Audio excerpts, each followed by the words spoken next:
जय Maharashtra public, मी तुमचा लाडका RD blogger. तर हा आहे पार्ट दुसरा. त्यांचं फोटोशूट भरपूर साऱ्या मुली अशा आल्या होत्या आणि त्यांचं चालू होतं फोटोशूट आपल्या आपल्या ग्रुपनुसार. आणि आम्ही पण म्हणलं आता चला आपण पण जाणार खाली फोटोशूट करायला आलो खाली. तर आमचं काही वेगळीच बडबड चालू होती.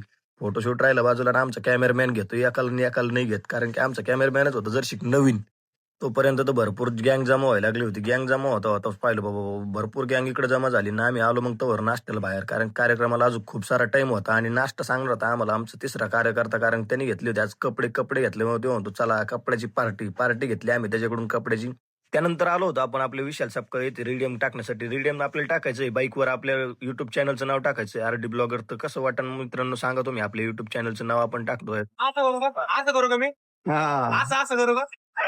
आपल्या मित्रांनी टाकला डायलॉग टाकल्यानंतर झालं साईज घेतलं त्याने. आता साईज घेतल्यानंतर आपण आलो होतो आतमध्ये बघितलं त्याने आता कट करण्यासाठी टाकला होता लोगो प्रिंटिंग मशीन मध्ये. आणि लोगो कट करायला टाकल्यानंतर लोगो झाला कट आणि लावला दोन्ही साईडनं लोगो लावून झाल्यावर तुम्ही बघू शकता मित्रांनो किती भारी वाट राहील तो लोगो डायरेक्ट. तर चला भेटू उद्याच्या नेक्स्ट ब्लॉग मध्ये. व्हिडिओ आवडला असला तर नक्की लाईक करा, कमेंट करा आणि चॅनलला नक्की सबस्क्राईब करा. चॅनलला सबस्क्राईब करण्यासाठी विसरू नका. ओके, धन्यवाद.